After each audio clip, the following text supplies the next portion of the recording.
You narcissist! Go with me! Nothing beats a Jet2 holiday. And right now, you can save £50 per person. That's £100 off for a family of four. Jenny, get off the car. Are you even staying? Millions of free child place holidays available. Hello everyone, it's me, the Anti-Black Barbie, the all-watchful eye of anti-blackness. So in today's episode, we're going to be going over someone by the name of Danielle Bregoli, also known as Bhad Bhabie. I'm not even going to lie to you all, I'm shocked that I'm paying this story dust because truthfully I do feel like it's beneath me, but I just have not seen someone throw a temper tantrum of this magnitude in such a long time that I just had to talk about it. I want to start by saying that I do understand that Danielle Bregoli is 22 years old, and I have very low expectations of her as a person. I think that she's a great example of how a lot of white people who gravitate in black spaces tend to operate, and her behavior on these videos just really reminded me how much she's able to capitalize off of what a lot of black people are punished for. And nobody's going to be able to convince me that if a black woman was hanging off the side of a car yelling like a psychopath, that people would deem this behavior cute or attractive. On a side note, it's really funny how much she reminds me of Honey Balenciaga, who I made my first Vulture edition on, which you should go watch. Not necessarily because they have the same personality or they have the same upbringing or anything like that, but more so because they are mediocre in almost every single category, but they're still able to excel in black culture above people who are astronomically more talented than them. And the thing is, it's not just Bhad Bhabie. You also have people like Erica Mena, Cardi B, Woah Vicky.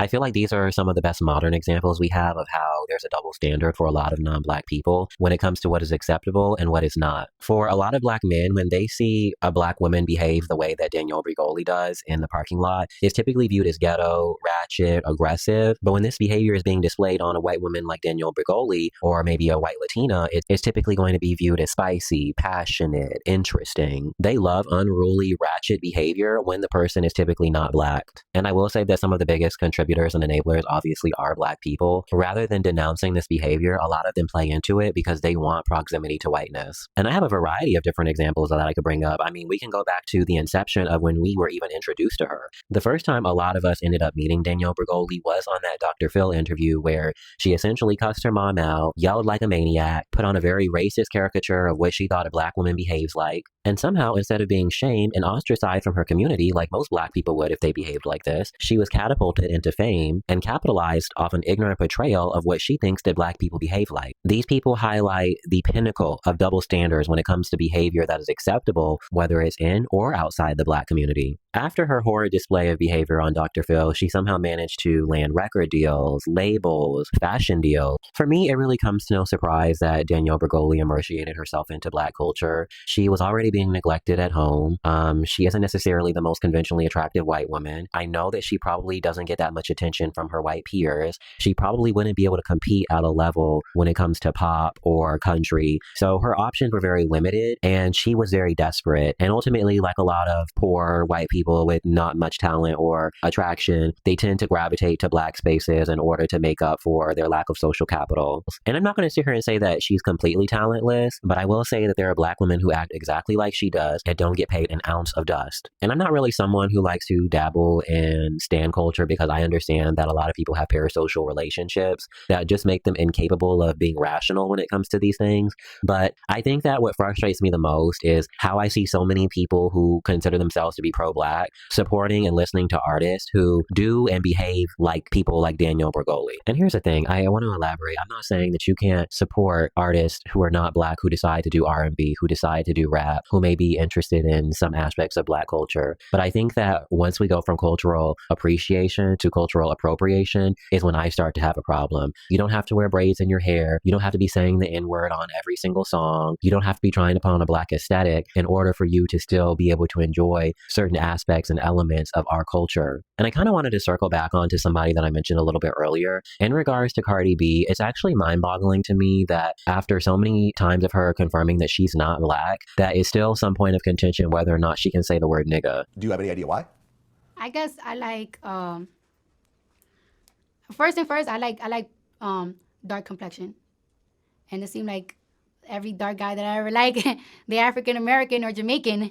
I don't even like people I think that like is my race, just because I like to date people that are different from me. Like I like to date people that are not like me. I like their culture. I already know my culture. So I want something new. And it's like, okay, this is why I struggle with wanting to support non-Black artists in a lot of Black categories because it seems to be a lack of boundaries when it comes to impeding on our culture. And again, it's just way too much back and forth with me about it. And I think that is really the problem in a lot of these conversations is that we're giving these people way too much space and way too much grace to disrespect us. I don't need to hear anything other than an apology if I hear you say the word nigga and you're not Black. And anybody who comes in my comment section and suggests otherwise, especially after I went ahead and showcased where she said that she's not Black, you are 100% going to get blocked. But I think that in this conversation, I've just kind of come to terms that a lot of people really do like the Black aesthetic on non-Black people. And I mean, that's just kind of been the case since the beginning of time. People like our culture, the way we dress, the way we talk, but they don't like for us to benefit from it. And this goes and extends to a lot of other Black people as well. They'll see someone who has some braids in their hair or a little bit of tan in their skin, or maybe putting on a certain aesthetic, and all of a sudden they are quick to call them their own. Meanwhile, when people who are actually from their community are trying to put themselves out there, trying to be seen, they have nothing to say when it comes to people like that. And it's a very big problem in our community. We continuously keep platforming non-Black people who are not a part of our culture and allow them to benefit from everything that we work so hard for. But I think what kills me is not only do we platform these people who put on racist caricatures of ourselves, half the time they don't even hide the fact that they don't even like us. Who wants to be Black? I don't understand that. I really just can't comprehend it. Because maybe a reason of me trying to be Black because I grew up in the hood. Tarzan, right? The story of Tarzan. Some of you all are just way more patient than I am because I'm not explaining to you why you shouldn't have braids in your hair. I'm not sitting here explaining to you why you shouldn't be putting on fake accents when you're from Palm Beach, Florida. I'm not sitting here explaining to you why you shouldn't be saying the word nigga, especially when you're profiting off of this exact imagery. Because I know for a fact she's not sitting here watching Britney Spears or Lindsay Lohan or any of the other white girls on Disney Channel turn up and talk about catching somebody outside. And here's the thing, I'm not saying that that's what Black women do either, because they are a monolith with a variety of different ranges, emotions, and personalities. But the media tends to typically depict them in one way because that's what white people tend to view Black women, and sometimes, of course, in the case Black men, as very one-dimensional people. And of course, we have now a lot more quirky, fun, unique, and dynamic characters in media. But around that time, it certainly wasn't as vast and as popular as Black women are in media now. But if you all want to keep explaining to these people why they don't need box braids in their hair or why they shouldn't be saying the N-word, that's up to you, but I will not be having any of it over here. And I'm sorry, I had to come back and record this part, but the Tarzan comment is just taking me out. Like, the first reference you could come up with as someone being in an environment where they stand out or don't necessarily fit in is a white man around a bunch of gorillas. Really? And, you know, again, I understand this girl, she was only, 19, 20, but y'all got to do better. Like, we cannot be platforming these girls anymore. Like, once we start hearing this weird shit come out of their mouths, yeah, you have to go. So for me, it just feels very counterproductive. The thing for me, though, is if you're going to go out of your way to platform these people above other people in your own community, wouldn't you want people who are actually knowledgeable and actually care about Black subjects? And her explanation as to why she behaves this way is because she is a product of her environment. And I mean, even in that scenario, it's very easy to debunk because we get to see her upbringing on the Dr. Phil show. I mean, her mom, her grandma, everyone in her life is purebred white. She doesn't have anybody in her life that's catching anybody outside. Now, the mom does allude that she learned it from someone else. I steal cars. I steal her credit card. I ain't gonna lie. There's no reason to lie. Everybody know already. Like, what do you say to yourself that gives you the right to take somebody else's car? I'm not gonna be sliding. You mean? That's what makes me want to take the next bitch car. What now? I'm sorry, I didn't get that. Are you speaking English? Do you have an accent of some sort? Tell them where it comes from. You know, from the street. Oh. And prosecute you to the full extent of the law. Then I do my time in jail. Jail ain't nothing. That's what I always do, and they never catch me. Ain't nobody gonna catch me. Because you're too streetwise? Yup. And all these hoes laughing like something funny. She's talking about the audience that they're laughing at her. Did you say the hoes are laughing? Yep. So the audience are a bunch of hoes? Yep. Catch me outside. How about that? Huh? Catch me outside. How about that? Catch you outside? What does that mean? But again, that's not you being a product of your environment. That's you befriending someone Black who probably encouraged your minstrelsy because they wanted to be in proximity to whiteness. And you just realized that if you portrayed yourself to be a racist depiction of a Black woman, that you would get far more attention than you would just behaving like the plain Danielle Bregoli we know you to be. And I mean, let's just be real about it. If you put her in any category up against above average white women, she's going to lose every single time. And that's why they just find it easier to impede your spaces and ostracize you in order to get what they want. And I think that it goes to show that within her interactions over the last few years that it's very evident that she doesn't have many friends that are Black women. Her only real connection to the Black community is typically colonized Black men like the one she's dating now. And that typically tends to be the case. Women like that are very territorial. They like to ostracize Black women. They view them as competition. They only really extend any level of appreciation when it comes to the Black men. I remember when a lot of Black people, or more so Black women in particular, were upset that she was, cultural appropriating and wearing, braids in her hair and doing other things like that.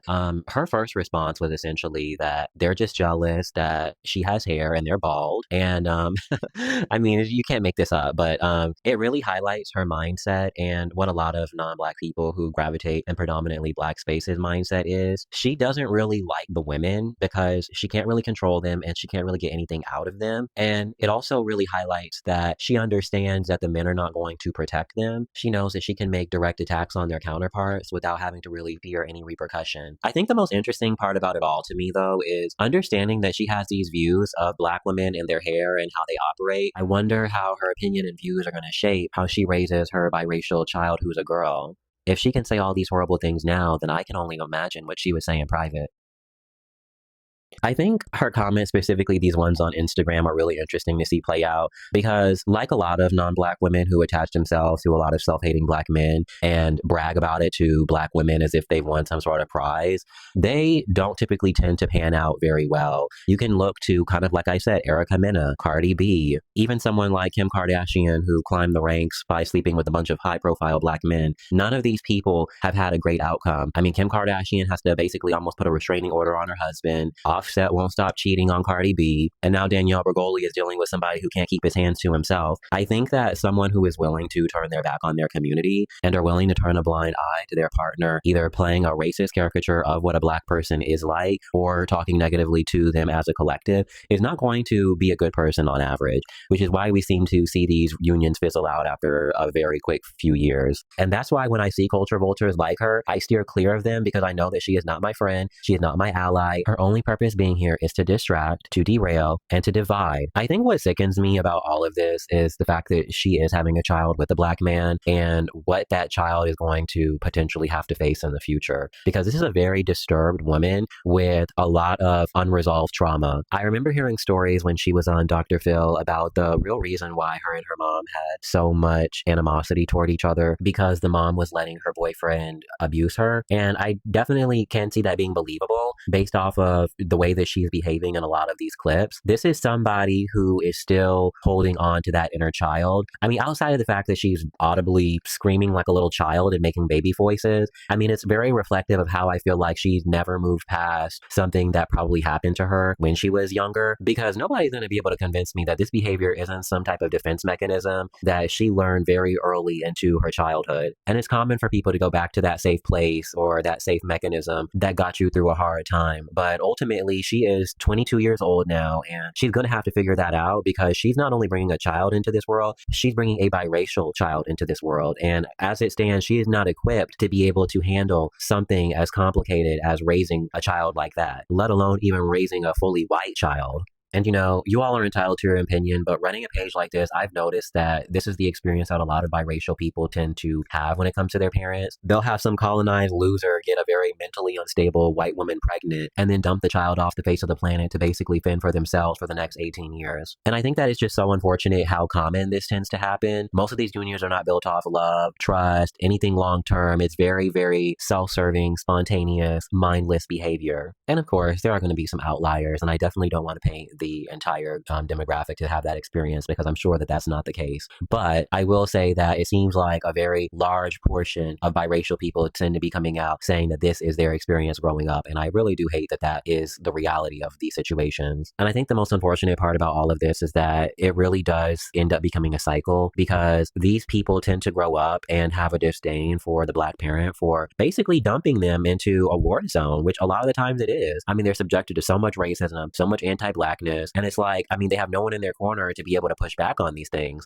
And that's why I do feel like a lot of biracial people do end up leaning towards choosing white when they're older. And it's really unfortunate how all of these things tend to come full circle, because it's hard for me not to imagine that child growing up and not having a negative opinion of Black people. Because while in most cases, people like Danielle Bregoli are going to be terrible parents, the fact that they end up staying and taking care of the children in most of these interactions holds a lot more weight than it does when someone is just completely not there. And I understand that in this specific scenario, these two people are co-parenting, but I'm just making a general statement for a lot of interracial couples, because it is very common for a lot of Black men to dump off multiple children and then never be seen again. And I'm not really sitting here trying to perpetuate stereotypes, but it is true. And I think it is something that we are going to have to talk about sooner or later. And I'm not saying that Black children aren't also having to deal with men dumping them off the face of the planet for the women to tend to. But what I am saying is when you add in the element of race, it only exacerbates the issue of anti-Blackness and colorism even more. In general, I'm terrified for her children. I'm also hearing stories about how her boyfriend is also abusive to her as well, on top of the fact that she's also going through chemotherapy. So these elements just piling on top of each other are catastrophic for not only herself, but her children. And I'm scared to think if she doesn't have the support system or the mental well-being, which it doesn't look like she does, what she may do or say to those children as a result. Because this is not a stable woman. Anybody that's hanging off of the side of a car for God knows whatever reason, and I don't know how to have the full story, but honey, I'm not hanging off the side of a car. I don't care what the situation is. There is something indicating that she is at a very, very low point in her life, that she feels the need to hold on to a moving vehicle. And while I don't like Danielle Bregoli, I hope at the very least she's able to find the strength to leave the situation for her child. This person that she seemed to attach herself to just seems like a complete loser. And it's unfortunate that she decided to use all of the privileges and advantages that she had in society to attach herself to an anchor like this. But unfortunately, that is going to be the case when you have to choose from a dating pool of self-hating Black men. So I at the very least, again, hope that she's able to get out of this situation, because it's one thing if you want to play in this man's face when you know that he clearly doesn't like you, but it's another to bring a child into this world who may have to potentially deal with the exact same thing. The only thing I can do for her at this point is wish her child the best, because it seems like there's going to be a lot of odds stacked against them. And here's the thing, I'm not going to completely dogpile her this entire video. I ultimately do understand context and that she is a victim and she has been crying out for help ever since she was on that Dr. Phil interview. Something clearly happened and she was not given what she needed to become a full functioning adult. And that's why we see her acting out in ways like she is now. I think it's safe to say that the adults in her life have clearly failed her. And I would ordinarily have a lot more empathy for her considering the fact that she's only 22. But now that she's decided to bring a child into this world, she is going to have to deal with her unresolved trauma. So that being said, if you enjoyed the video, like, subscribe, and comment, and I'll see you in the next one.